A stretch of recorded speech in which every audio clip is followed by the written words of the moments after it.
누가복음 15장 말씀입니다.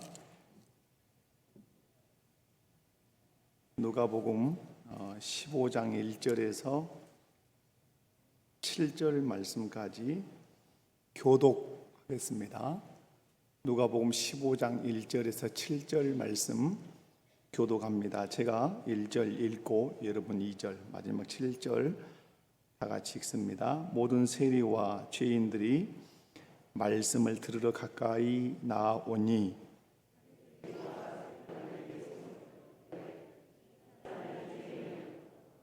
음식을 같이 먹는다라. 예수께서 그들에게 이 비유로 이르시되 너희 중에 어떤 사람이 양 100마리가 있는데 그 중에 하나를 잃으면 99마리를 두고 그 잃은 것을 찾아내기까지 찾아다니지 아니하겠느냐. 또 찾아낸즉 즐거워 어깨에 메고 집에 그 것과 이웃을 불러오고 말하되 나와 함께 즐기자. 나의 잃은 양을 찾아내라 하니라. 다 같이 내가 너희에게 이르노니 이와 같이 죄인 한 사람이 회개하면 하늘에서는 회개할 것 없는 의인 99으로 말미암아 기뻐하는 것보다 더하리라. 아멘. 오늘 본문 말씀은 이제 특별히 15장에서는 잃은 양의 비유, 또 잃은 드라크마의 비유, 또 잃은 아들의 비유, 이 세 비유가 나옵니다. 공통된 특징은 잃었다는 것이고 또 찾았다는 것이고 그리고 찾고 기뻐하며 잔치했다라고 하는 것이 전체적인 맥락입니다. 오늘 15장 1절 말씀을 보면 모든 세리와 죄인들이 말씀을 들으러 가까이 나오니 라고 말씀이 시작을 합니다. 여기서 우리가 알 수 있는 것은 예수님은 누구에게나 열려있는 분이라는 사실입니다. 모든 세리와 죄인들이 말씀을 들으러 가까이 나올 때 예수님은 그들을 영접했다고 바리새인들이 고백을 합니다. 2절 말씀을 보면 이 사람이 죄인을 어떻게 하고 영접하고 음식을 같이 먹는다 하더라. 예수님은 바리새인들이 죄인 취급하고 증오하는 그런 세리와 죄인들을 영접하고 그들과 함께 식사하셨습니다. 이것을 통해서 예수님은 나는 모든 사람들에게 열려있는 그런 존재라 하는 것을 피력을 하십니다. 예수님은 부자든지 가난하든지 유대인이든지 이방이든지 건강하든지 병들든지 상관하지 않고 자기에게 나아오는 사람에 대해서는 가리지 아니하시고 다 영접해 주셨다고 하는 사실입니다. 그런데 이 예수님의 마음처럼 그 마음이 열려 있지 않는 공동체가 있었습니다. 그것이 바리새인과 서기관들 또 대제사장들 이런 사람들이 주축을 이루고 있는 유대 공동체만큼은 전혀 이런 마음을 가지고 있지 않았지요. 바리새인들과 서기관들은 자기들의 입으로 말하는 그 죄인과 세리들에 대해서는 전혀 상종도 하지 않았습니다. 상종하는 것 자체를 매우 부정한 것으로 여겼지요.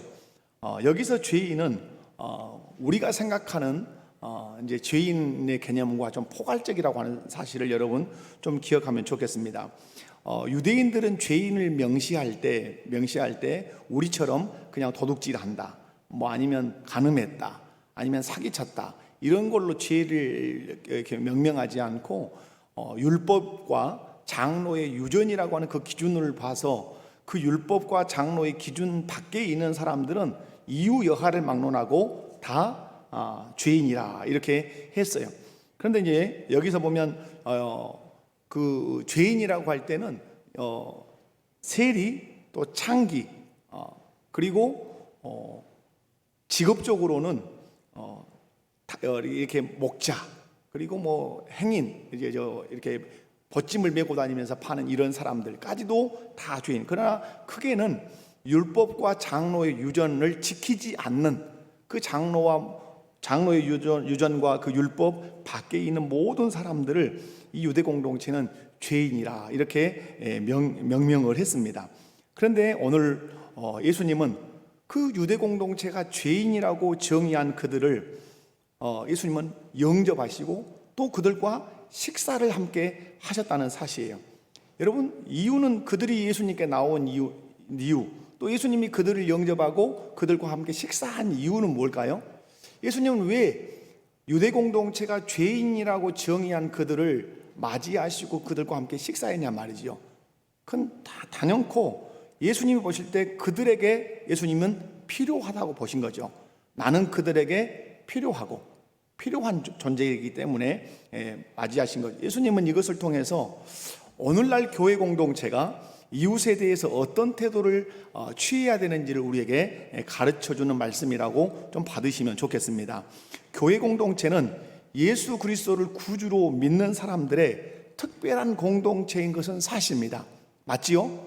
교회 공동체는 예수 그리스도를 구주로 믿어서 구원받은 특별한 공동체예요.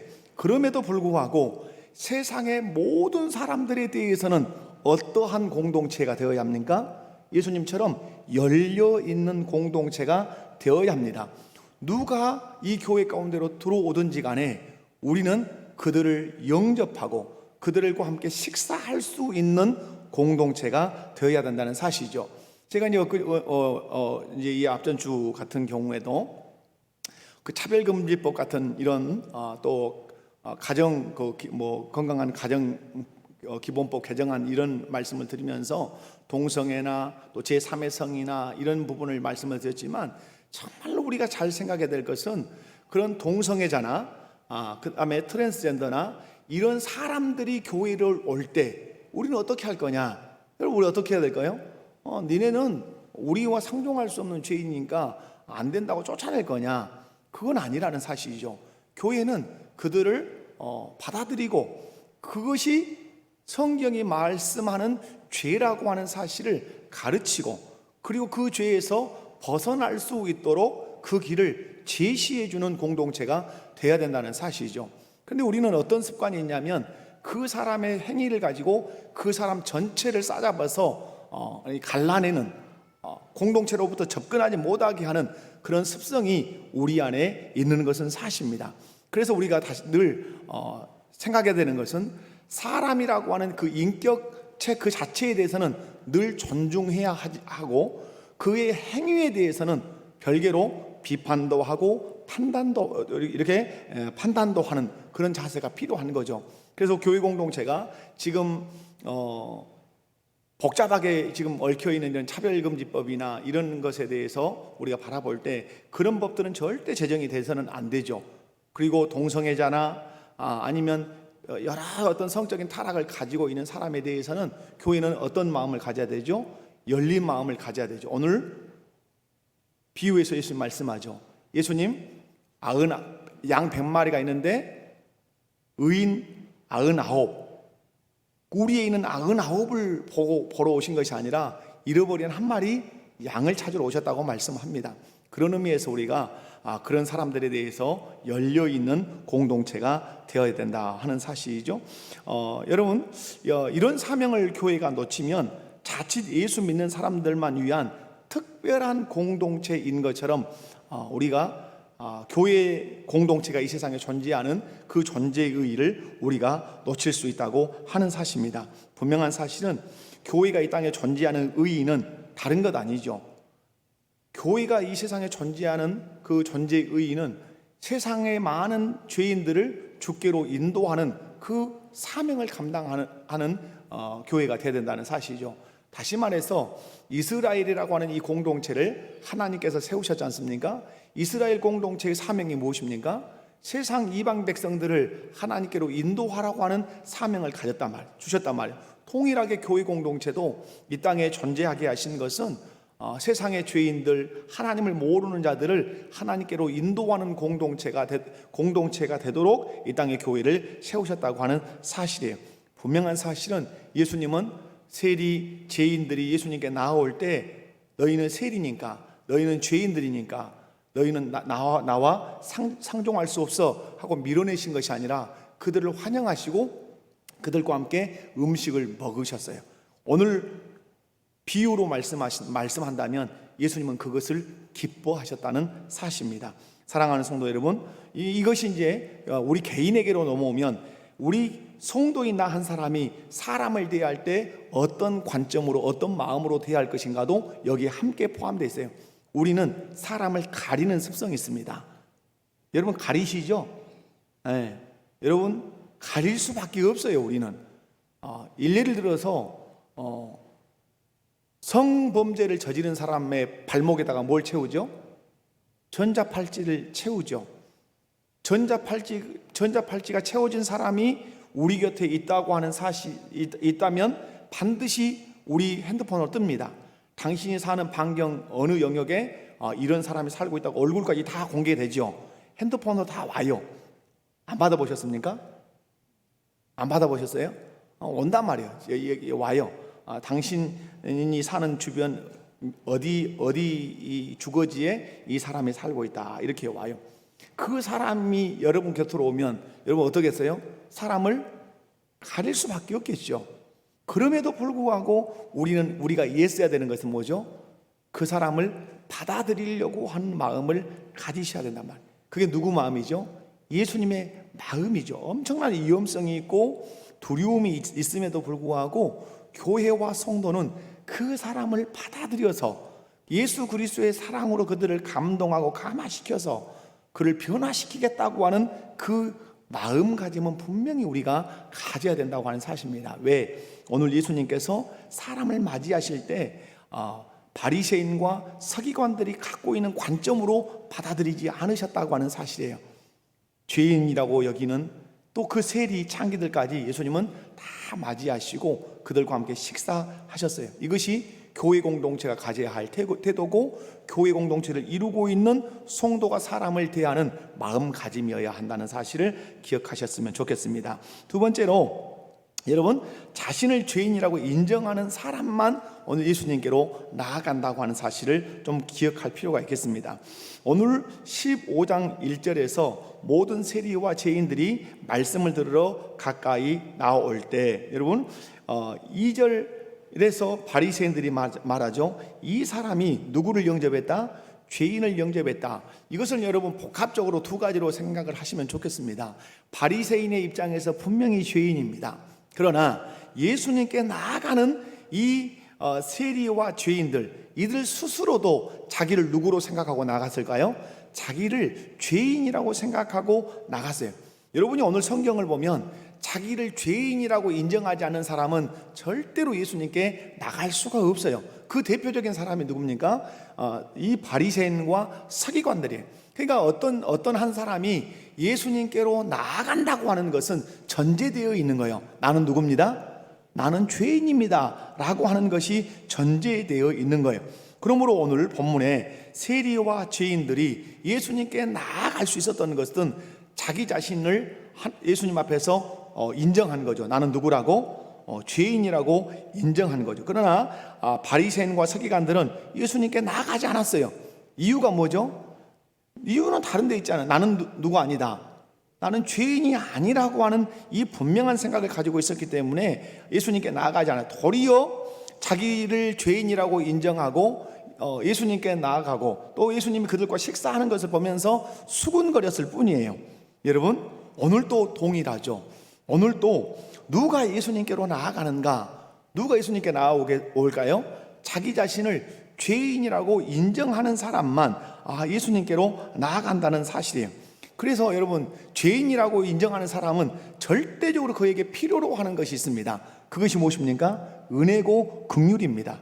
나를 죄인이라고 인정하는 사람은 이 죄를 용서함 받아야 된다는, 이 죄의 그 사함을 받아야 된다고 하는 그 은혜의 갈망, 그 긍휼의 갈망이 있는 거죠. 이 갈망이 없는 사람은 절대 나갈 수 없어요. 오늘 바리새인과 서기관들이 자기를 죄인이라고 인정하지 않기 때문에 우리 주님이 주시는 은혜와 긍휼에 대한 갈망은 전혀 존재하지 않는 것입니다. 그런데 오늘 세리와 이 죄인들은 자기 자신을 죄인으로 인정했기 때문에 이 죄인된 나에게는 절대적인 뭐가 필요하죠? 주님이 주시는 은혜, 주님이 베푸시는 긍휼이 너무너무 필요한 거예요. 그래서 예수님께로 나아갈 수 있는 겁니다. 그런 의미에서 여러분 예수님께로 나가는 사람들의 공통적인 특징이 있습니다. 그것은 자기 포기를 선언하는 것입니다. 자기 포기를 선언한다는 말은 나는 의인이 아니라 나는 마땅히 심판받아야 할 죄인이라고 자기 포기를 선언하는 사람이, 이 자기 포기를 선언하는 사람만 예수님께 나아가고 예수님의 은혜를 입고 예수님의 긍휼을 입어서 영혼의 자유함을 누리게 되는 것입니다. 여러분, 복음은 언제나 누구에게 열려 있습니까? 나를 죄인이라고 인정하는 사람에게는 복음의 문은 활짝 열려 있습니다. 그러나 자신을 의인이라고 인정하는 사람에게는 복음의 문은 완전히 닫혀 있는 것입니다. 이것은 주님이 닫아서 닫힌 것이 아니라 자기 자신이 닫는 것이에요. 그래서 예수님은 말씀합니다. 누가복음 5장 31절과 32절, 여러분 한번 찾아서 읽어볼까요? 누가복음 5장 31절과 32절을 찾아서 읽습니다. 시작. 예수께서 대답하여 이르시되 건강한 자에게는 의사가 쓸데없고 병든 자에게라 쓸데있나니 내가 의인을 부르러 온 것이 아니요 죄인을 불러 회개시키러 왔노라. 아멘. 무슨 말씀입니까? 누가 의사를 찾아갑니까? 내 몸에는 병이 있습니다. 내 몸에는 당신이 고쳐주셔야 할 질병이 있습니다 라고 내가 환자라고 인정하는 사람만 의사에게 찾아가는 것이죠. 아무리 둘러봐도 두들겨보고 움직여봐도 아픈 곳이 없는 사람은 의사를 찾아갈 이유가 없는 거죠. 여러분, 오늘 나에게는 내 영혼의 의사가 필요합니다. 나는 영적인 큰 환자입니다 라고 자기 자신을 인정한 사람은 오늘 1절에 나오는 세리와 죄인들이라고 하는 사실입니다. 사랑하는 성도 여러분, 오늘 이 말씀은 1차적으로는 전혀 예수님을 모르는 사람들에게 던져지는 메시지이기도 합니다. 그러나 오늘 우리에게 다시 한번 또 적용을 한다면 나는 분명히 예수님을 믿어서 의인입니다. 여러분 믿으시죠? 나 예수님 믿어서 누구예요? 의인이죠. 그럼에도 불구하고 죽을 때까지 치열하게 죄와 싸워야 하는 누구입니까? 또 죄인이기도 합니다. 여기에서 우리가 우리 모습을 돌아봐야 돼요. 내가 예수님을 믿어서 의인이지만 여전히 내 안에 죄의 그 본성이 남아 있어서 치열하게 죄와 싸워야 하는 죄인이라고 하는 사실을 인정하는 사람은, 그 사람은 당연히 누구 앞에 나오기를 즐거워할까요? 주님 앞에 나오기를 즐거워한단 말이에요. 왜? 주님의 은혜 주심과 긍휼하심이 여전히 필요하다는 사실이죠. 그래서 은혜라고 하는 것은 두 가지 측면에서 늘 생각해야 된다는 말씀을 드렸죠. 구원 받는 은혜, 예수 믿지 않는 사람이 예수 믿는 그 구원의 은혜가 1차적 은혜죠. 그러나 구원받은 사람이 받아야 되는 또 다른 은혜가 있는 거죠. 그것이 히브리서의 말씀에 나오고 야고보서 말씀에 나오죠. 히브리서 말씀에는 우리가 진동치 않은 하나님 나라를 받았은즉 그러므로 뭘 받자? 은혜를 받자, 이렇게 나온단 말이에요. 우리가 진동치 않는 하나님의 나라를 받았다는 것은 구원을 받았다는 거죠. 구원받은 우리에게 필요한 것이 있는데 그게 뭐라는 거죠? 은혜라고 하는 사실, 은혜. 야고보서 말씀에서도 그렇죠. 더욱 큰 은혜를 주신다. 우리에게 더욱 큰 은혜가 필요하다는 거죠. 왜? 우리 안에는 치열하게 싸워내야 하는 죄가 여전히 남아있을 뿐만 아니라 우리가 하나님 나라로 옮겨진 사람이기 때문에 하나님을 기쁘시게 하려면 내 안에 무엇이 작동해야 되죠? 하나님이 주신 은혜가 작동해야 내가 하나님을 기쁘시게 할 수 있기 때문에 그러는 것이죠. 사랑하는 성도 여러분, 그러므로 하나님 앞에 서서 내가 분명히 예수님을 믿어서 구원을 받아 의인이 되었지만 여전히 죄와 치열하게 싸워야 하는 그런 죄인이라고 하는 사실을 내가 여실히 인정한다면 그 사람은 당연히 예배 가운데 나오기를 기뻐할 거예요. 나와서 고백하겠죠. 내가 예수 믿어 의인이 되었지만 여전히 죄와 싸워서 때로는 넘어지기도 하는 하나님 죄인입니다. 내게 은혜를 주셔서 그 은혜로 이번 한 주간에는 이 죄와 싸워서는 넘어지지 않는 내가 되게 해주십시오.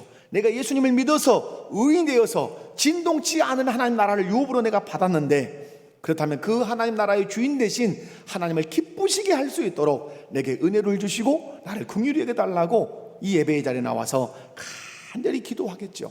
사랑하는 성도 여러분, 오늘 분명한 사실은 나를 누구로 인정하는 사람만 예수님께 나온다? 죄인이라고 인정하는 사람, 그래서 은혜가 필요하고 긍휼이 필요하다고 그걸 인정하는 사람만 예수님께 나온다. 그러면 예수님께 나오는 목적이 뭔가? 제가 지금 1절 가지고 계속 이렇게 진도를 안 나가고 있죠. 여러분, 예수님께 나오는 목적이 오늘 뭡니까? 1절에 모든 세리와 죄인들이 뭘 들으러 왔습니까? 말씀을 들으러 가까이 왔다고 말씀하죠. 여러분, 세리와 죄인들은 예수님 앞으로 나갈 때 목적이 분명했습니다. 말씀을 듣는 것이 목적이었습니다. 많은 사람들이 예수님을 믿습니다. 그런데 예수를 믿는 목적이 다를 수 있습니다. 이것이 아주 우리 신앙생활에서 잘 점검해야 될 영역입니다. 당신 왜 예수 믿습니까? 처음에는 나 아파서 좀 낫고 싶어서, 나 잠을 못 자서 나 단잠 자고 싶어서, 나 마음이 늘 불안해서 이 불안한 마음이 좀 떠나고 싶어서, 이렇게 처음에는 예수를 믿을 수 있습니다. 초신자 때는. 그러나 믿음이 1년이 가고 2년이 가고 10년이 가고 말씀을 듣고 신앙이 성장하면 그런 목적으로 예수 믿으면 안 되는 거죠. 안 된단 말이에요. 여러분 왜 예수를 믿으십니까? 여기에 대한 답을 내리셔야 해요. 왜 예수를 믿으십니까? 여기에 대한 답을 여러분이 선명하게 내리셔야 방황하지 않는, 헛발질하지 않는 신앙생활을 할 수가 있는 것이죠. 여러분, 예수님을 따르는 많은 무리가 있었습니다. 그런데 어느 날 다 떠납니다. 예수님이 제자들을 앉혀놓고 말씀합니다. 너희도 가려느냐? 이렇게 묻죠. 너희도 가려느냐? 그때 유명한 고백이 있습니다. 무슨 고백입니까? 영생의 말씀이 여기 있는데 내가 주를 떠나 어디로 가겠습니까? 떠나지 않았던 제자들은 이유가 있습니다. 예수님에게 무엇이 있기 때문에? 말씀이 있기 때문에, 영생의 말씀이 있기 때문에 떠나지 않았어요. 떠난 사람들은 무엇입니까? 그들은 떡이요, 질병을 고침받는 것이요, 세상의 지위요, 이런 것을 목적으로 따랐기 때문에 예수님을 다 떠나고 만 것이에요. 사랑하는 성도 여러분, 우리가 예수님을 믿을 때 목적을 분명하게 하셔야 돼요. 여러분이 예배 가운데 나올 때도 분명하게 목적을 정하고 나오셔야 돼요. 오늘 세리와 죄인들이 예수님께 나왔는데 누가는 그 목적성을 분명하게 명시합니다. 이들은 뭘 들으러 왔다? 말씀을 들으러 왔다. 여러분, 왜 예수님의 말씀을 들어야 되죠? 예수님의 말씀을 들어야 되는, 예수님 너무 선명하게 말씀합니다. 내 말이 영이요 생명이니라. 아멘이십니까? 내 말이 영이요 생명이니라. 듣는 자는 살아날 것이다. 여러분이 이 예배 가운데 나와서 하나님께 예배를 드립니다. 그리고 말씀도 듣습니다. 그래서 여러분, 예수 믿는 중요한 목적을 그래서 정의를 해 가셔야 되겠죠. 여러분, 예수님의 말씀을 들으셔야 돼요. 우리는 세상의 말이 너무 많아요. 오늘 또 목양실에 이렇게 우리 막내랑 이렇게 있는데 저도 궁금하죠. 도쿄에서 뭐 하고 있어요? 올림픽 탁구, 막 탁구도 하지, 막 활도 쏘지. 그래서 뭐 양궁에서 뭐 이관왕, 아주 이 광주 아이가 이관왕 됐다고 하지. 뭐 탁구 17살짜리가 뭐 40살 차이 난 사람 이겨버렸다 하지, 막 했어요. 그러나 여러분, 중요한 것이 있죠. 우리가 정말로 신앙생활하면서 또 예배생활하면서 늘 들어야 되는 게 뭐죠? 주님의 말씀에 귀를 기울이셔야 돼요. 아멘이십니까? 그렇다면 여러분, 오늘 예수님께서 오신 목적을 얘기하십니다. 뭐라고 말씀하시냐면 양 100마리가 있어요. 이 사람은 많은 양을 치는 사람은 아니에요. 양을 많이 치면 자기가 치지 않고 목동이 치겠죠. 품꾼을 시켜서 치겠죠. 편히 양을 치는데 양 한 마리가 이탈했어요. 마태의 양 이탈과 누가의 양 이탈의 그 의미는 좀 달라요. 이 양은 고의적으로 막 반항해서 토낀 게 아니라 연약해서 뒤떨어진 양이에요. 그런데 목자는 어떻게 하죠? 그 99마리를 놔두고 한 마리를 찾아 나선단 말이에요. 그리고 찾아요. 그리고 어깨에 메고 기뻐하며 집에 돌아와서 잔치를 벌이고 즐거워한단 말이에요. 예수님이 뭘 말씀하시려고 하시는 겁니까? 오늘 이 한 마리가 누구라고 하는 사실을 가르쳐주고 계시죠. 이 한 마리가 자기 자신에게 나왔던 세리와 죄인들이라고 하는 사실을 여실히 말씀해 준단 말이에요. 의인 99은 누굴까요? 자칭 자기를 의인이라고 하는 바리새인과 서기관이라고 해도 과언은 아닐 거예요. 예수님의 관심은 어디에 있는 거죠? 교회 밖에 있는 거죠. 물론 교회 안에도 교회 안에도 계시지만 지금도 예수 그리스도를 알지 못해서 세상에서 방황하고 있는 그 한 영혼 한 영혼에게 주님이 관심을 갖고 계신다고 하는 사실이죠. 그러므로 우리에게 요구하시는 것이 무엇입니까? 내 관심이 누구의 관심이 되기 원한다? 너희의 관심이 되기를 원한다. 내가 잃어버린 양 한 마리를 향해서 집중했던 것처럼 너희도 그 잃어버린 한 영혼을 향해서 집중해 주었으면 좋겠다. 무엇 때문에 또 즐거워해라. 무엇 때문에 헌금이 많이 나왔으니까 즐거워해라. 아니면 뭘 우리가 큰 업적을 세웠으니까 즐거워해라. 그걸로 즐거워하지 말고 교회 공동체와 성도의 즐거움은 무엇이어야 한다? 한 영혼의 돌아옴이어야 한다. 이것이 진정한 기쁨이어야 된다. 이 말씀을 우리에게 가르쳐주고 계시는 거죠. 그런데 우리가 지금 놓쳐버린 게 뭡니까? 놓쳐버린 게 한 영혼이 돌아오는 그 기쁨, 그 희열을 교회 공동체가 지금 잃고 있다고 하는 사실에, 여러분 코로나19로 인해서 전도를 생각하지도 않아요. 이제 여러분 전도하셔야 돼요. 도리어 여러분 힘들고 어려울 때에 뭐가 필요합니까? 소망이 필요하죠. 이때 소망의 메시지를 던져야 될 때라는 사실을 여러분 믿으시기 바랍니다. 예수님께서 잃어버린 한 영혼을 향해서 찾아오셨던 것처럼 여러분 우리도 잃어버린 한 영혼을 향해서 찾아 나서야 된다고 하는 사실에, 그리고 교회 공동체가 어깨동무를 하며 기뻐해야 되는 일이 무엇입니까? 그것은 잃어버렸던 한 영혼을 누군가가 찾아왔을 때 교회는 그것 때문에 잔치를 벌여야 하고 교회는 그것 때문에 기뻐해야 된다고 하는 사실이에요. 누가 한 사람이 오면 어디서 왔을까? 저건 뭐하는 인간일까? 이렇게 쳐다볼 것이 아니라고 하는 사실이죠. 오늘 제가 이 2부 예배 끝나고 이렇게 보니까 처음 오신 가족들이 계셨어요. 한 분은 제가 이제 만났어요. 이분은 3주 정도 나오셨는데 계속 제 눈에도 띄고 또 아내 눈에도 우리 사역자들 눈에도 띄어서 이 앞전에 확 제 앞으로 지나가는데 제가 못 잡았어요. 그 앞전 주에는 제가 우리 이환희 집사님, 지금 뭐 영상으로 예배를 드리고 계실지는 모르겠지만 수원에서 온 이환희 집사님은 처음 본 분이 아기 둘을 데리고 와서 예배를 드리길래 제가 이렇게 잡았어요. 저를 만나고 가시라고 등록카드를 쓰고 가셨어요. 그래서 이 앞전 주에 안 오시고 이제 오늘 이제 아기 데리고 나오셔서 아기는 교회 학교 보내셨더라고요. 오늘 또 3주 나오신 어떤 권사님이셨어요. 그래서 이 앞전 주에 놓쳤어요. 저번에 내가 꼭 붙들고 얘기하리라 했는데 놓쳤어요. 그래서 아내에게 꼭 이번 주 오시면 붙들어서 한번 얘기 좀 하자. 그래서 만났는데 아픔이 있었어요. 아픔이. 그래서 이제 봤는데 이렇게 신앙생활을 함에도 불구하고 어떤 교회 환경 때문에 방황해서 돌아다니시는 분이 있단 말이에요. 오늘도 어디도 세 가정이 오신 것 같아요. 세 가정이 오셔서 이렇게 보셨는데 한 가정은 제가 말을 던졌어요. 어떻게 오셨습니까? 했더니 아들이에요. 그분이 교회를 정하려고 이렇게 다니고 있습니다. 솔직하게 아들이 얘기했어요. 근데 그 아들의 마음은 교회를 정하고 싶었던 것 같아요.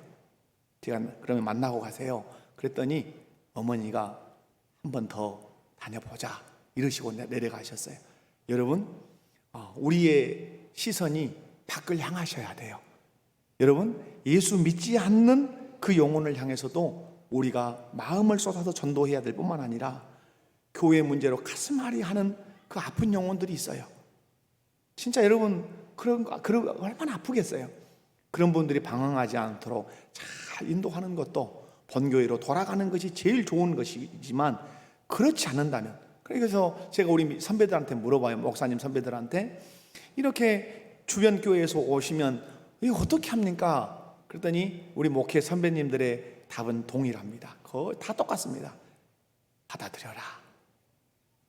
우리 교회에서는 이웃교회니까 받지 않겠습니다. 그러면 그분은 반드시 본교회로 가는 것이 아니라 다른 교회로 가실 수밖에 없다. 그분이 오죽한 마음으로 네가 섬기는 교회에 왔겠냐? 그러면 그 마음을 다 헤아려서 잘 받아들이고 그리고 사랑으로 잘 돌봐서 믿음의 사람이 되도록 잘 이렇게 함께 성장하면 좋지 않냐, 이런 말씀이에요. 여러분 예수님이 오신 목적이 뭐죠? 한 영혼 구원하러 오셨어요. 그리고 그 한 영혼을 찾았을 때 주님은 매우 기뻐하셨어요. 이걸 통해서 교회 공동체의 진정한 기쁨이 무엇이어야 하는가 말씀하죠. 놓쳐서 안 돼요. 교회 공동체의 진정한 기쁨은 뭐죠? 우리 한 사람 한 사람이 예수 모르는 사람에게 전도해서 그 사람이 주께로 돌아왔을 때 우리 교회 공동체는 어깨동무를 하고 대단히 기뻐하고 그 한 사람이 온 것 때문에 떠가는 교회가 될 수 있어야 될 줄로 믿습니다. 여러분, 예수님 말씀합니다. 한 영혼 돌아올 때 내가 기뻐하는 것, 그게 내가 당연한 것 아니겠느냐, 이 말씀하십니다. 이것이 우리 교회의 기쁨이 되기를 원합니다. 자비로우신 아버지 하나님, 감사합니다. 이 말씀 마음에 새기게 하여 주시옵소서. 예수님은 그 모든 예수님의 품이 열려 있습니다. 유대인이나 헬라인이나 이방인이나 건강한 자나 부자나 다 예수님께로 올 수가 있습니다. 올 수 있되 자기 자신을 죄인이라고 인정하고 주님의 은혜와 긍휼이 필요하다는 사실을 철저하게 인정하고 자기 포기를 선언한 사람은 예수님의 품 안에 안길 수 있다고 말씀합니다. 뿐만 아니라 예수님의 말씀을 들으러 와야 된다고 말씀합니다. 떡 먹기 위해서, 뭔가 얻기 위해서 교회에 오는 것이 아니라 생명의 말씀을 듣기 위해서, 그 말씀을 들어야 내 영혼이 살기 때문에, 그 말씀을 들어야 내 인생을 바른 방향으로 갈 수 있기 때문에 말씀을 듣기 위해서 주 앞에 머무는 우리가 되게 해 주시옵소서. 예수님 100마리의 양 중에 잃어버린 한 마리 양을 찾으러 온들로 다니시다가 그 양을 찾아 어깨에 메고 기뻐하며 돌아오셔서 잔치하셨다고 말씀하십니다. 이것을 통해서 우리 교회 가운데 교훈하시는 것은, 교회의 관심은 영혼에 있어야 한다. 잃어버린 영혼에 있어야 된다. 지금 세상 밖에는 잃어버린 영혼들이 너무 많다. 심지어는 교회 공동체가 몸살을 앓기 때문에, 그것 때문에 상처받아서 배회하는 영혼들도 많다. 그들을 주께로 인도해서 그들 때문에 기뻐하는 교회 공동체가 되어야 함을 우리에게 가르쳐주고 계십니다. 하나님, 오늘 그분의 고백이 마음에 늘 남습니다. 평안한 중에 신앙생활 하고 싶습니다. 평안한 중에 신앙생활 하고 있습니다. 성도들은 교회 공동체가 싸우고 분쟁하고 분열할 때 얼마나 마음의 상처를 많이 입는가를 그분의 한마디로 그렇게 표현했던 것 같습니다. 하나님, 우리 목포교회가 평안한 중에 든든히 서갈 수 있도록 도와주시옵소서. 한 주간도 세상으로 나아갑니다. 영혼에 집중하며 살아가도록 도와주옵소서. 예수님의 이름으로 기도하옵나이다. 아멘. 옆에